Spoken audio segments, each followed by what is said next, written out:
Strong looks different for each of us, and it's time to put focus on our unique journeys that get us there. This space, created weekly, is for athletes to improve their mindset in order to better navigate challenges that come up in sport and in different seasons of life. On this show, we ask the questions that lead to better answers and have the conversations that truly matter.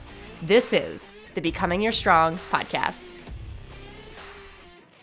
Hey, you guys, welcome back to the Becoming Your Strong podcast, and looky who I have here.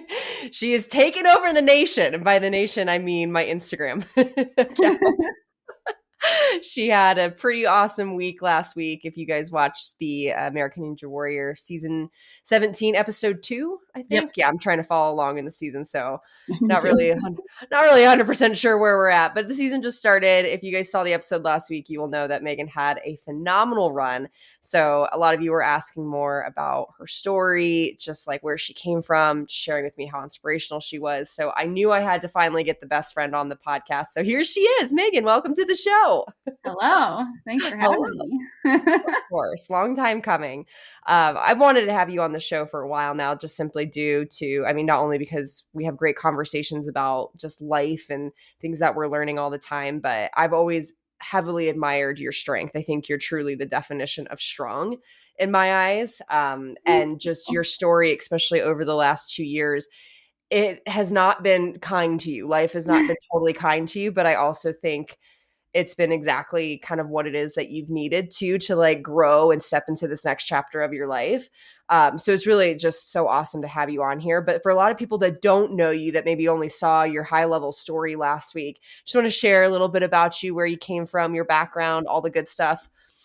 Yeah. Born and raised in Minnesota, did gymnastics as a kid, started rock climbing in college, and then met my now husband in college, who eventually led me to ninja. And then we eventually came here to Colorado. So that's kind of like the little gist. I'm a graphic designer in my full-time job. And I also am just creative, designed my own shirt and love to draw and do whatever fun thing I want to do that day.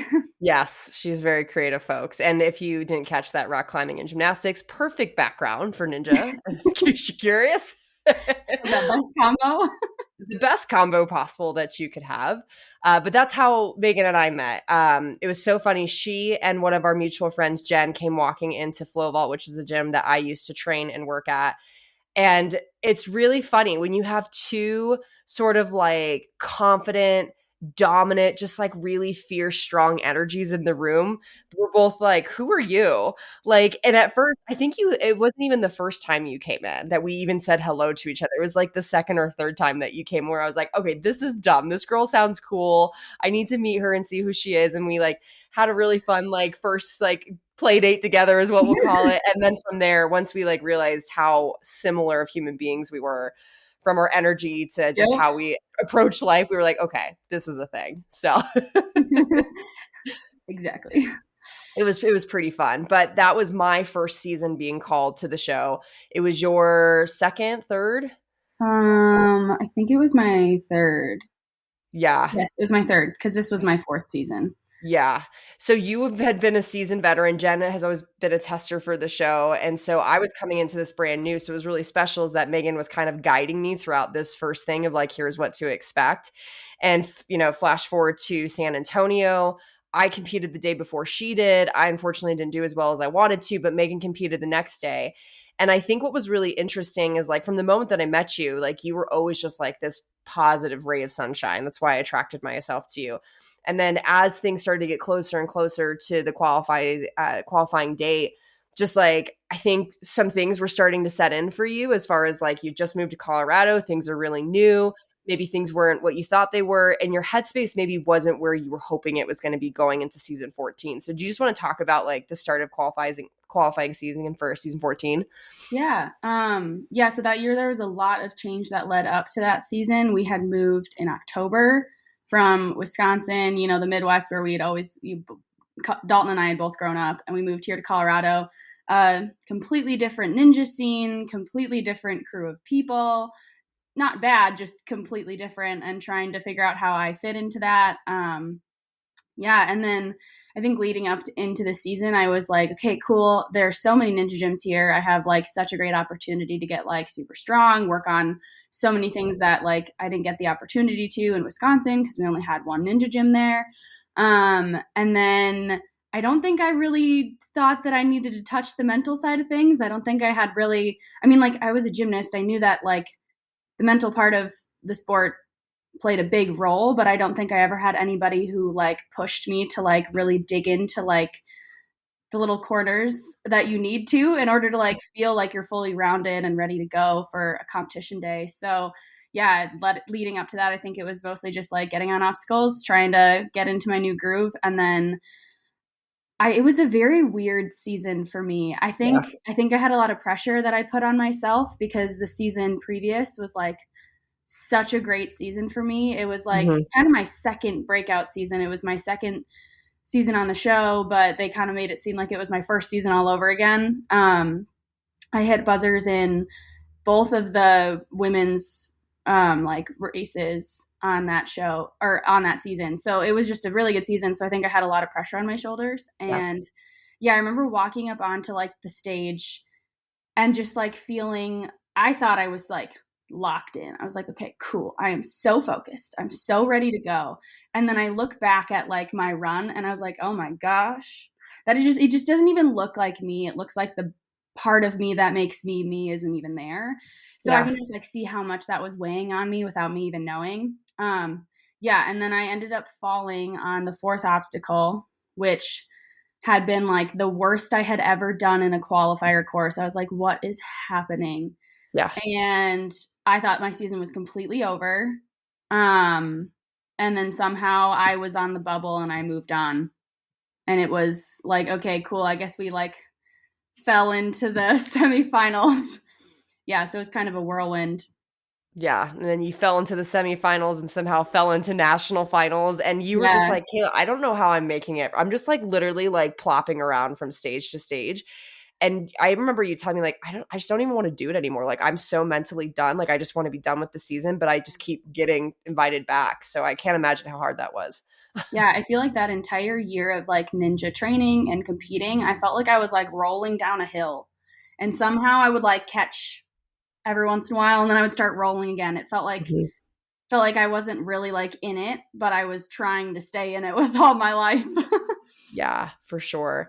So then we're sitting at national well, I'm not sitting there. You're at national finals. I'm at home, and I get the text from you, "I think I just tore my ACL."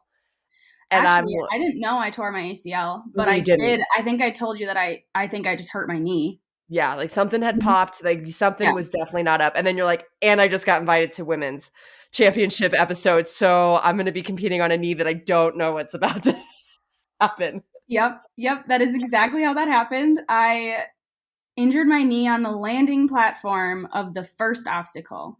Everybody thought it was like past that on like this, you know, jumping spider or whatever. Yeah, No, it was the landing platform of the first obstacle. I felt my knee pop. It was like, if you look at the footage, it barely moved.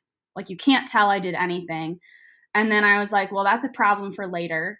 I don't need my knee right now. I'm doing an upper body obstacle and I can land on a 8-incher and I'll be fine. yeah, And I had no clue it was my ACL. I was like, in my head, very delusional. I thought it was my meniscus. I, at that point, had had 2 knee surgeries.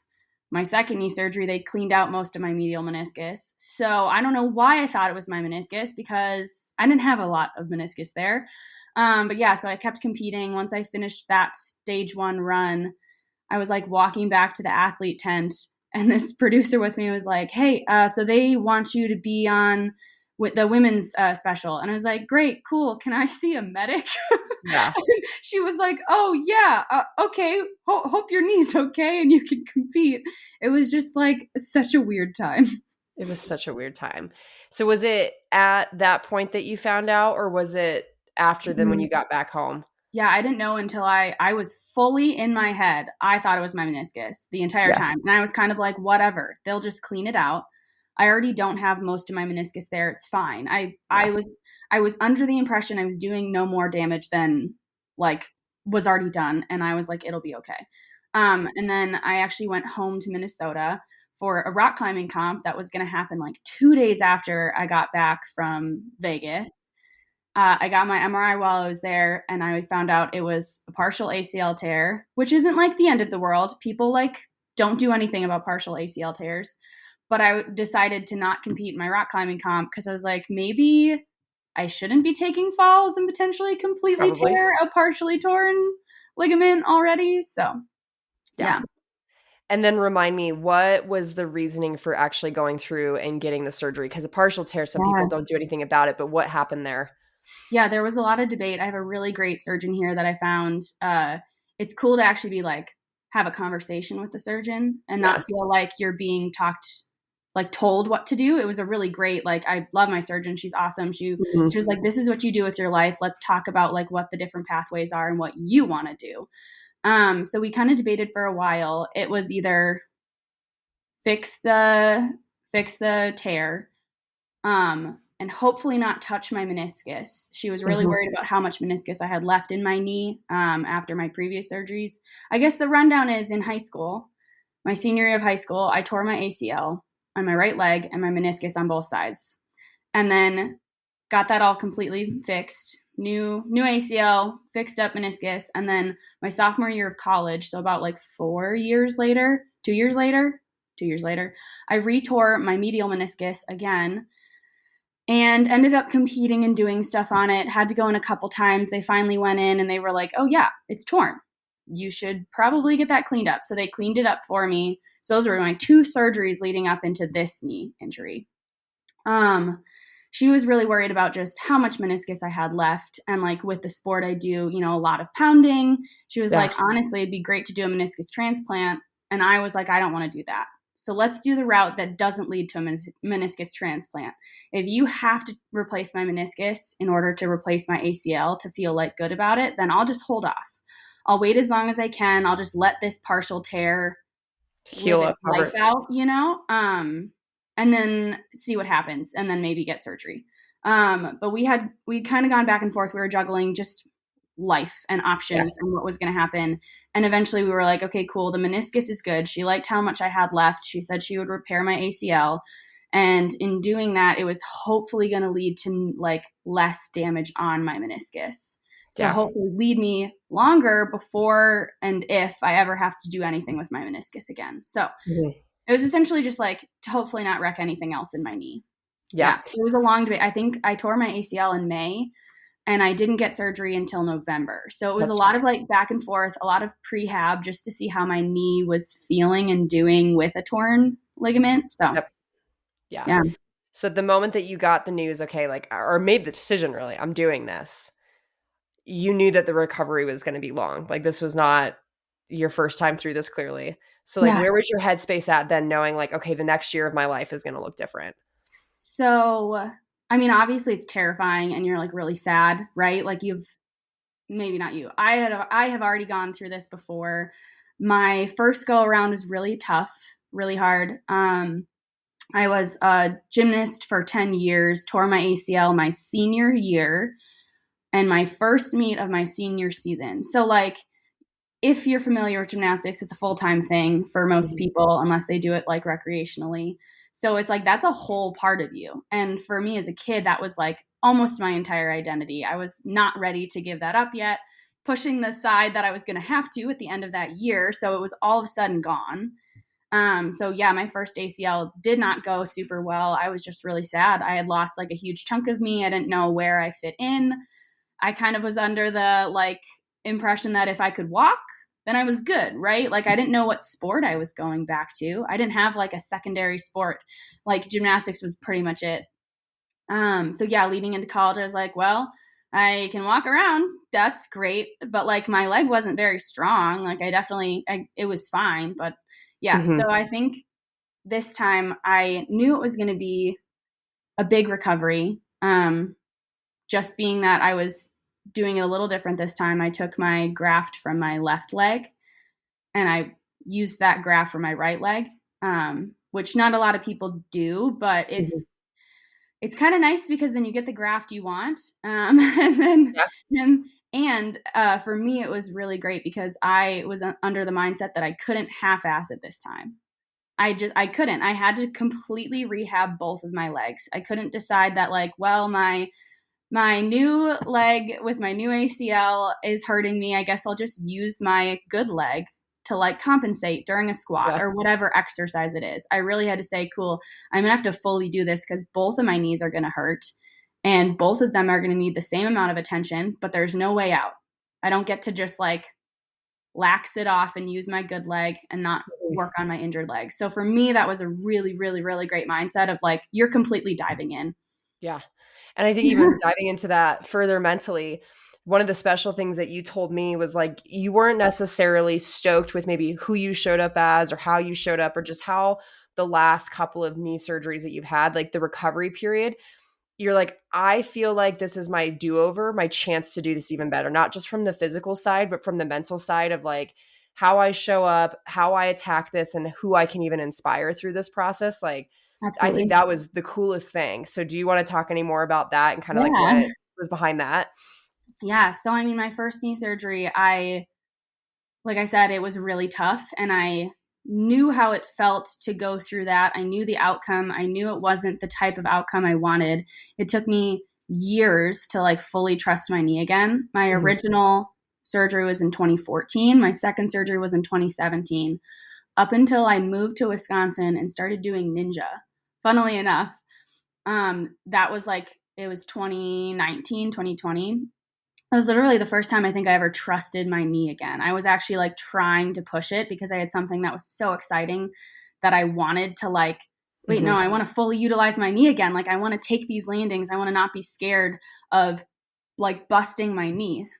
So ninja was really what like brought me to like fully, I feel like, be the athlete that I am today and use my body the way that I have today. Even though it led to other injuries, it like led to so much confidence in like what I could do and what my body can do, and I put the time Mhm. into it. So I knew the outcome that I had had previously wasn't a great one. It was really hard, and I was like, okay, well, if I can choose to do this time different, knowing that I've already done that way, um, and I can choose to like find the positivity in it, even though it sucks, and we can always live in the it sucks, but yeah, finding literally one positive thing every day. I had a like those paper chains you make in like kindergarten or whatever for like Yep. 100 days of school left. I made one of those, and every single day I wrote something that I was excited that I got to do, whether it was literally I sat up today and I lifted my leg off the bed, right? Like, or I went to the bathroom by myself because Yeah. you're like on Big hard wins. drugs. I was in like 2 locked out leg braces walking around like a penguin, so it was a whole like ordeal to just move. And yeah, so I just like talked about, wrote one thing that I was excited about every day. And I think just like my positivity leading into the surgery, I had a lot of time to process like what I was kind of like saying goodbye to. My old ACL, I did a lot of prehab on it. So I got to like really just process where I wanted to be at. And I think that had like a major effect on just like my outcome after surgery and how I felt after surgery and what it's led to. Yeah, it was a really cool process. I got to bring the like sad, really, really Mhm. struggling 18-year-old with me along the journey. And it was, yeah, very healing for that part of me, Mm. just going into this new chapter. So, I love that. And I can't remember exactly when this came about, but I felt like it was either like right after season 14 or within the recovery phase. I couldn't remember, but the joy through chaos is what you have on your shirt. yeah, And you wrote that on your mirror. At what I point did did. that come into play?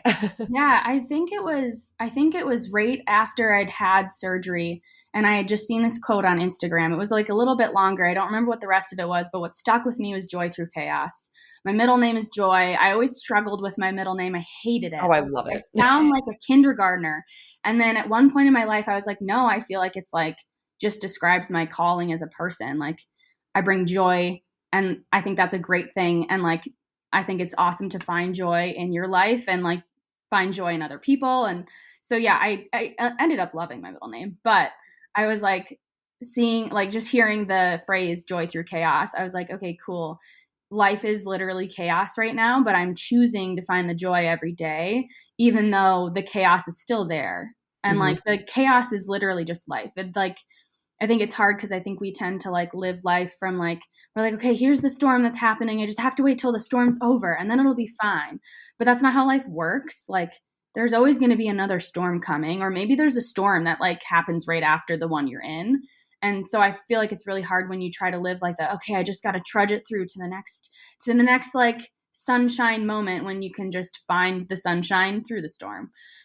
You know a little bit about sunshine. You couldn't have said it better, Megan. Like there's life is never linear. It's never ideal. So if you continue to wait till the perfect moment happens, you're going to be waiting all of your life. And so I think that joy through chaos, like I don't know how many people from the show last week really saw your shirt and understood what it meant, but I hope for people listening now, it's like, wow, I could be going through the trenches right now, whether it's something similar like an injury or just life is hitting me hard in multiple capacities. It's just so true. Like, but that's what's beautiful about life too, is like when it's actually sunny outside, you're like, oh my God, this is great. But then to be able to flip the script when it's not, like it teaches you so much and just gives you so much richness within your life. And it Sure. doesn't even have to be finding like, oh, I'm like faking it to find my joy. It can be a small thing of joy. Like, oh my gosh, this mug that I'm drinking coffee out of is a today strawberry. is making me happy. There's finding my little thing of joy, even if like I'm struggling in the rest of my life. At least I can find those moments of joy. Because once you start to look for them, you're going to see more of them. Like they always say, like, oh, if you look for the color blue, you're going to see the color blue everywhere, right? Yeah, so good. And I think it's really funny because I almost didn't put joy through chaos on the front of my shirt this year. I was really like, because I was like, I don't think people are going to understand what it means to me. Like, who's going to like care if it says joy through chaos on the front? But my entire shirt design this year, the back of it is just everything that brought me joy. I was making it. I was like, you know what? I'm just going to make it everything that I love right now and everything that makes me happy and everything that I've like loved for the past however long. And I was like, no, this shirt's for me. I don't care if the shirt's for anybody else. Like, this is my shirt.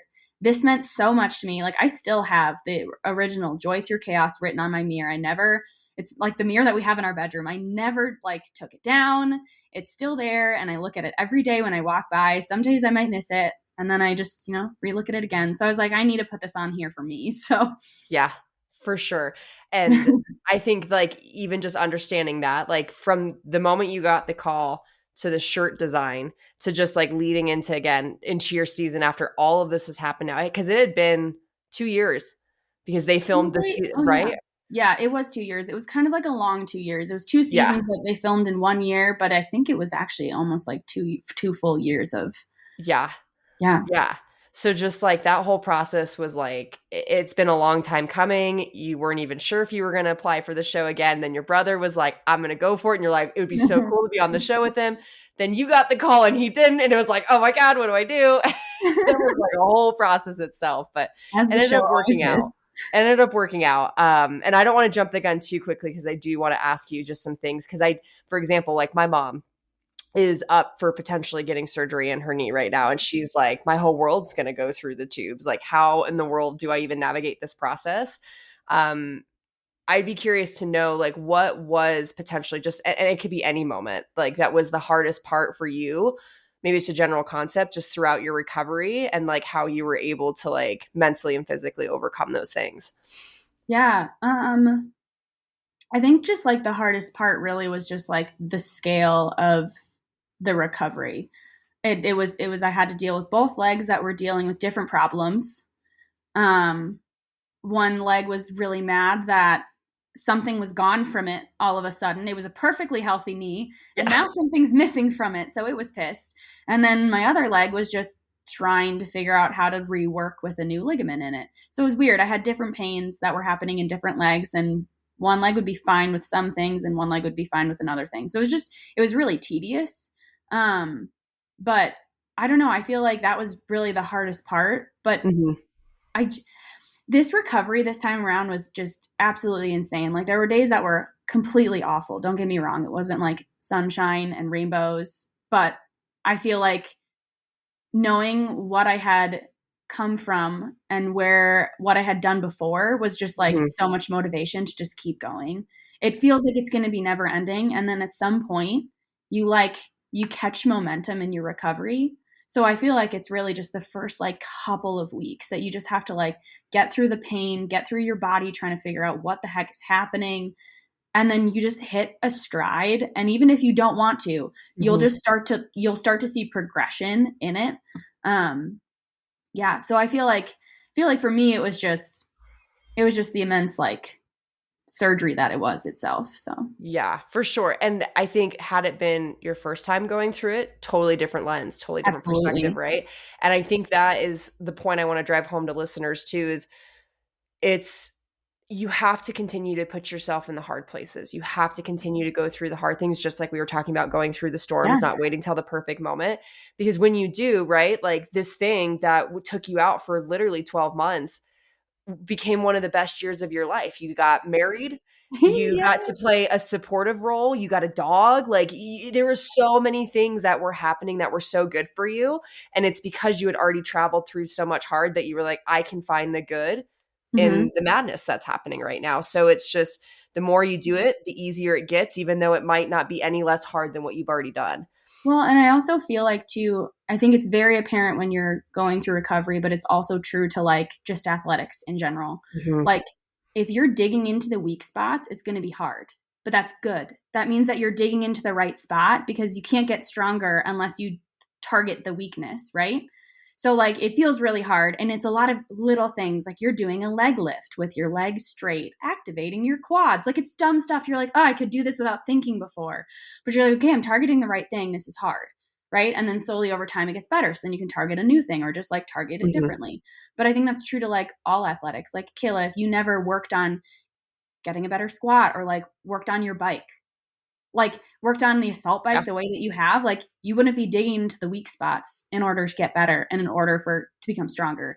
So I think that's a 100%. big thing too, is knowing that like, okay, this is like little things that I'm doing. No, it's not the scale of I'm doing ninja and I'm running and jumping around, but like this is what leads back to that. And like I could come back even stronger with an even stronger knee because maybe I didn't even work these muscles before. Maybe these muscles were always lacking. They were. But Yeah. yeah, so it's like stuff like that that I think is like that kind of mindset shift is really helpful too. Yeah, and don't wait till you're hurt to do it. Always be doing the fundamentals, and remember, you don't Really. need to create this amazing, crazy training program or whatever. It's literally the people that are really good or the people that just do the basic leg lifts. Like Yeah, go hop on a Bosu ball and like close your eyes and work on balance work. You will be Yeah, humbled in like 2.5 seconds. correct. Oh my gosh, like little things like that are just like so important. And yeah, absolutely do the fundamentals because it'll help you just keep doing what you're doing longer. Yeah. And what's bad in that? Yeah. And I think another additional layer to the recovery piece is so you went from doing to being on the sidelines and watching other people do. And I think there was two layers to that. There was the excitement of I got another call to compete for my second season. So you were so freaking supportive. Your brother had gotten his first call and we were on the same show together. It was so cool. So you got to do that. But then you also had the other side of it where you were like, I miss this. Like, what am I doing? Like I can't like it was just it was exciting but also really hard at the same time. So do you want to talk about how you navigated playing a support role while also trying to recover and just keep yourself mentally sane? Yeah, absolutely. I think at that point in my recovery, I was maybe like 4 or 5 months out. So, like, let's say that was my first ACL tear, no extra complications, no extra knee surgeries. Sure, like some people have come back really fast from ACLs. Mhm. I was not that. They were projecting me at like 18 months on a quick recovery just because I had so much like trauma in my knee already, so many surgeries. So it was really funny going there. I think if I would have been farther in my like recovery, like maybe like 7 months, I would have been like, oh, I can do this. Like, I feel fine. But like being there and just like having my knee brace on and like, like your knee twangs every once in a while and it just reminds you, okay, cool, it's still there doing its thing. I think that was like really good for me to be in that spot. And also like part of me too though was just so excited to be able to like fully be supportive. Like it's hard when you're both competing and you want to support your people, but also you want to Oh be yeah. in your headspace that you want to be in. So it's kind of cool. Like I love the background. Like I was in theater as a kid, but I would have loved just as much to be a part of like the backstage stuff, moving stuff around, helping with costume changes. Like I love helping. Especially helping productions happen, right? And so this was a production in and of itself, but I loved being able to be there for you, be supportive, and like that was my job. That was my goal that season. And so that was, I think, really like awesome and like a perfect thing to be in the middle of my recovery. And also like a good like brain break to decide too, like, great, I don't have to go back to ninja when Yep. I heal these knees. Like being on set and being like involved and just like watching it. Like I was in a fishbowl, right? Like watch like just looking in and just really like processing, okay, is this something I want to come back to? Because it is a lot, like mentally. It's a whole, it's a TV show where it like doesn't make sense because we're athletes and we really want it to be like a specific way, but it's a TV show at the end of the It day. So is. like I think it really fights with just who we are as athletes a lot. Um but yeah, no, it was really great. I don't think that entire season I ever was like, oh my gosh, this is the worst thing ever. I want to be up there. I want to be competing. I was so excited for you guys to get up there. I was so excited to like scream at you and cheer you on. And I think the only time I was like, dang it, this sucks, was when I saw that honeycombs were up, or whatever they call it. They call it like wasp's That nest. obstacle. It's literally my favorite obstacle ever. I had tested season 12, which was like the best thing I ever did that season. And I got to do honeycombs and I just fell in love with that obstacle. So I was just really mad that I was like, dang it, this would have been the season that I would have gotten like the chance to do it, but it's okay.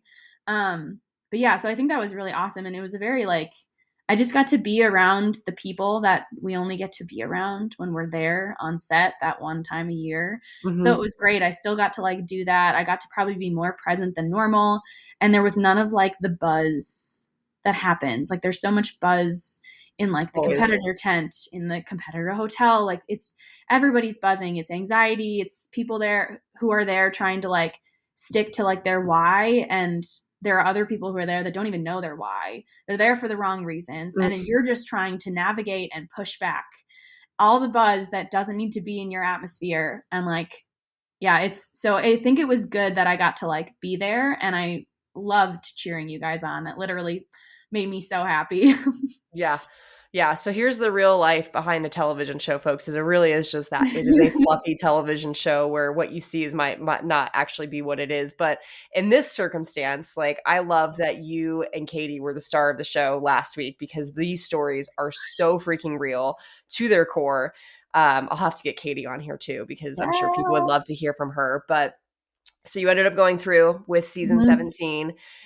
Even though your brother didn't get the call, and the whole idea, the thought process that it would be fun for you guys to do this together because you watched him during his first season, but you never got to be part of it. Now here you are. Unfortunately, he didn't get the call, but again, this was your chance to do it for the right reasons. And that was really cool because you talked about that a lot. There are a lot of people that go out there that do it for the stardom, the fame, because they think that that's what they should do when they get into ninjas. Like the show is the end all be all. And you're like, I've been there. I've done that. I'm totally in the right headspace for this. So just talk through the beginning of season 17 from the moment you got the call to the actual moment that you got on stage and just where you were at mentally. Yeah. So leading up into season 17, I didn't know if I wanted to compete. I didn't have like anything like there wasn't anything really like leaning me either way. I wasn't like I have to do this to prove to like myself that whatever. There wasn't that. I was like, okay, Mhm. do I want to do this again? Because it's such a big like thing to take on, like mentally, the leading up to it and then being there. And I was like, okay, like where am I at? Is this is something I want to do? So I did a lot of like just brain dumping and talking with, Jen and like a lot of our friends, just like weighing the odds of like, oh, do I test? I tested season 12 and I loved testing. Like it's just a different atmosphere. You don't have some of the, I don't know, you don't have the buzz the way that you do in like the competitor side of things. So I was like, Mhm. okay. So I was debating that, and we had gone, Jen and I had gone back and forth, just like, playing devil's advocate with all of it. And ended up deciding, no, I think like part of me really does want to compete, even though I don't think I like knew that. Like Mhm. part of me was like, no, I want to do this. So, and then leading up to it, I knew I wasn't in the same physical space that I was like leading up to my best season that I think I had ever had, season 13. I was like, okay, I'm not as strong as I was season 13. I haven't been on obstacles in the same way. Um, I know that I'm not going to be physically where I'm at, but um, it was pointed out to me that it might not matter if I'm physically where I'm at, because a lot of ninja is just like you know how to do the things, right? Like Mhm. I'm in a great physical standing just in general with climbing and stuff. So it wasn't that like I couldn't even hang on to a bar, right? Like there's a baseline that I was at, which I knew that I would be able to like get me through obstacles, especially show obstacles. And then I knew that like in order to bridge the gap from where I was at physically other seasons, I needed to bridge the gap mentally. And I really needed to get my head in it and figure it out because I was going to be dealing with a lot of trauma that had happened from previous seasons and just like that I hadn't dealt with. And if I didn't work through that before the show, it was going to all come out the moment I got there, right off the Mhm. plane. So, yeah, a lot of it was really mental. I still trained. I wasn't like schlepping around. But no, I think the biggest thing was just the mental work that I did with a lot of help from friends, just pushing me and helping me, like, you know, bringing up tough conversations or being like, oh, I see this in you. And I'm like, okay, let me think about that. Let me work on that. Mhm. And I think really that was like the testament to what I was able to do and how I was able to feel and the space I was able to get into, which is a space that I feel like I've been trying to find. Like season 14, I was trying to find that so hard and was missing the mark because I was doing everything the wrong way, but trying. So Yeah. yeah, so most of it was mental and it was just digging into like, okay, like this is going to be scary. Like, great, cool. What work have you done on your knee? Great. Look at all that work. You can trust your knee. Awesome. Like, now let's work on like some of the other things. So, yeah. Yeah, yeah. I mean, just hearing you talk about it now from even like again, I've been through this entire process with you. You It's sure so have. cool to see how just as a woman, just mentally how you've changed and how you hold yourself and how you talk about yourself. Like I'm a proud mom over here. I'm proud big sister, whatever you want to call me. I'm so proud just to hear you talk about it. And there was no like it brought me to tears watching you last week because I got to be there when it actually happened. Like watching you get up on stage, just seeing you bounce around with all the joy Mhm. and like you were focused, but you were just so there. Like Lumos was going nuts on the sidelines and you just like you heard her barking, you were like, my baby's here. Like there was nothing else that mattered. You were doing what you loved. You felt like you were exactly where you needed to be. You had all of us there on the sidelines with you. I know that you could feel us there. And watching you get up on top of that wall, I was just like, this is easily one of the best moments in my entire life. Like, is to watch someone you adore that's been through literally the trenches the last 2 years to like have that moment was so cool. So that's my perspective of it all, is to see the journey that you've made mentally and physically to then watching you overcome that. What did it mean for you to stand on top of the wall? Yeah.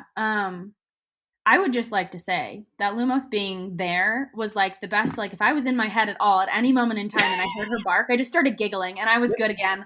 Yep. Like, it was so fun. I also, it was really funny. Timeline of things. I had actually injured my finger pretty severely Yes, you leading did. up to the show. 3 weeks before we left, I completely tore my A2 pulley, which is the one that's right here. It's like the bottom of your finger, which was super silly. I kept saying that like it was just such a great way to distract me from my knee. Not that I was worried that I was going to like tear my knee again, but like, you know, thoughts happen, especially when you're nervous. So I was like, great, cool. This is a super awesome distraction is my finger. So I think just the headspace I was in was just like, cool, we get to see if we can do one obstacle at a time, which is what should always be the headspace Yep. that you're in. The problem that I've had and so many people have is that you're so focused on the wall the entire time that like you're not literally focused on your hands being on the obstacle that they're on. So yeah, I think my headspace going in was like funnily enough the perfect space that I needed to. Zero expectations for what was about to happen. Literally just going out there and saying, "Cool, I can do hard things. I like to figure things out." Like especially ninja, you're figuring it out while you're on the obstacle. So I think that was like a really cool space to be in. And then yeah, just running through the course, like every single time I got off an obstacle, I was just excited to like look at my people who were there and the people who had been there the entire time through my recovery. And yeah, I don't know. I kept like leading up to this past week when it was airing, you know, there's like the little things we were trying to figure out our viewing party and whatever. Mhm. And Dalton's like, I just really want you to like enjoy it. And I was like, I don't care if I enjoy watching the show. Like what I care about is that I like look back on the day that it happened and like not that I don't care I hit a buzzer. I'm so excited to hit a buzzer, but I'm even more excited that I got to like run down and be there with you guys and like Mhm. enjoy this like moment with those like with the people that I care the most about. Like having you on my sideline and being able to like look at you after it happened. Like, I don't know. That's what I care about. And I Yeah. enjoyed the day that it happened so much because it did feel truly like something finally got like clicked together. And I finally found mentally, physically, all the things, the right headspace to be in to do something that it's so dumb. Like, we're always like, oh man, we were on the 5th obstacle and we fell or whatever it was. We're like, we know we can do the course. And then it didn't happen. Like, it was just really cool to like see that come to fruition. So Yeah, all these tiny little frustrations, the literal obstacles in life, right? All of these lead up to that one big moment, but you weren't focused on the outcome. You were focused on things finally clicked. I was who I wanted to be at the top of that wall, and I was with the people I wanted to yeah, be with, and like that is more special than any buzzer in life. absolutely. And I don't think it would have meant as much if I wasn't like if I would have gotten a buzzer other seasons, I think it would have been slightly tainted by the way that like I wasn't in the right mind space. I wasn't there maybe for the right reasons. So like hitting a buzzer then I feel like was like the sweetest moment. Technically it wasn't my first buzzer ever, but it was my first qualifier buzzer, which is something that like eludes so many people, Yeah. right? Like you do semifinals and you see so many people get to the warped wall. You're like, why didn't people do that in qualifiers? It's because your end goal is literally so much shorter. So the end Yeah. goal being whatever the 10th obstacle is, like gives you so much less pressure for the first half of the course. So yeah. Yeah. It's crazy how that works. But so now we've got another interesting thing coming. The casting call for season 18 just went Yeah. out. Yeah. And you just did your first DECA at I my gym did. a couple months I ago. And did.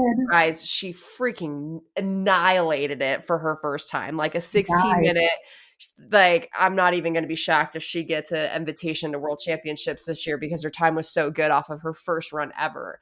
But there's all these fun things that you kind of have like your pick of the litter to go and do. Have you thought about what your next pursuits are? No, I'm like currently like processing what I want to do. I'm same thing as this season before, processing like where I'm at and if I want to take on the mental load that is doing the show again. It's such a fun thing that we get to do and like so many people will be like, no, do it, like obviously do it, you only have one life to live. But I'm kind of trying to figure out like what I want to do. Like I'm at the point where I think I just want to keep focusing on what's fun, and if doing the show again I can find the fun in that and like I can do it again, then great. But if it means that I instead want to like train for DECA and compete with you again, well, officially compete with you since we did like a fun run, and I would love to do like Yeah, a real we also team. crushed that too. I think that was my most favorite part. I think I would train Yeah, DECA and do the individuals just for the sake of like I want to do the teams with you yeah, because literally. individuals sucked. It's just you, and then It's just and you. then the team one was so much fun. I was sitting there and I was like, man, Kayla gets a nice rest because I'm slower than her. And then I knew every time you were going, I was like, okay, breathe well because she's about to finish her little segment real quick. So it's like cool because you're so freaking good and you were leading and like carrying the team. But I was like, cool, that means that I get to like try and stay on your tail, you Yeah. know? So it was really fun. And like I think just doing that, like I don't know what I want to do. I don't want to say that like I'm a ninja and this is all I'm doing because I don't feel like I am. I feel like I've kind of like moved on to like, oh, I'm a climber and I'm a ninja and I just like to enjoy the next fun thing that's a challenge.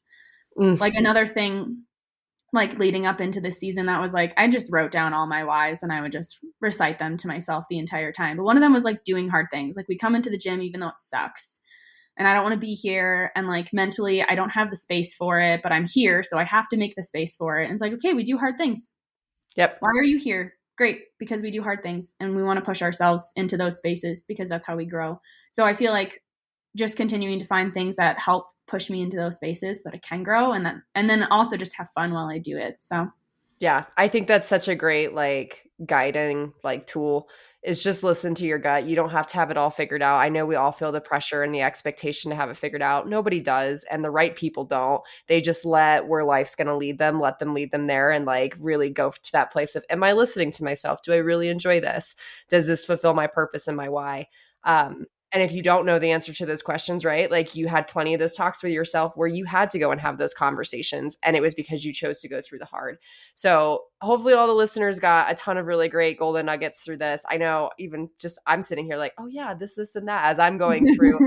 I start my prep tomorrow for my 6 to 7 week build before I do yeah, my next strong. And the goal is to go sub 13 with it, which would be my first time doing that. And yeah. I have the same approach as you, as I want this to be my do-over. Last year was such a great breakout season, but I wasn't totally in the, like, I was kind of there, but I wasn't fully there. Now I feel like I'm in such a great headspace with it all that I get to play a Megan, where I get to do it all over again and I get to do it the right way.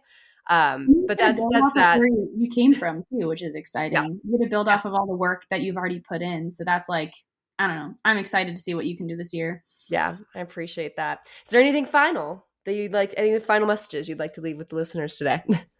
Um, I don't know. I guess it really just comes back to like in the tough moments, just know that like you can find the joy through it. And like, I don't know, a big thing that helped for me was just literally verbalizing my why. Like my entire car ride leading up to whatever it is, like let's say it's your workout that you have for that day and you just don't want to be in it, like try to find something positive from it, like great, cool, I got to like wear these cute little shorts and during my workout and felt really cute. Or like recite your whys out loud. I think saying them out loud has such a big like power, instead of just like writing them and just like listening, just like speaking them in your head. Like saying them out loud really does help like keep like it's big, it's very powerful. So I'd say that's something I would just take away if I could, and I'd give it to my younger self if I totally could. And Yeah. just something to keep building off of. I love that. I love that. Well, thank you, Megan, for being on the show. Don't be a Yeah, stranger. Come on back when we want you. absolutely. Anytime.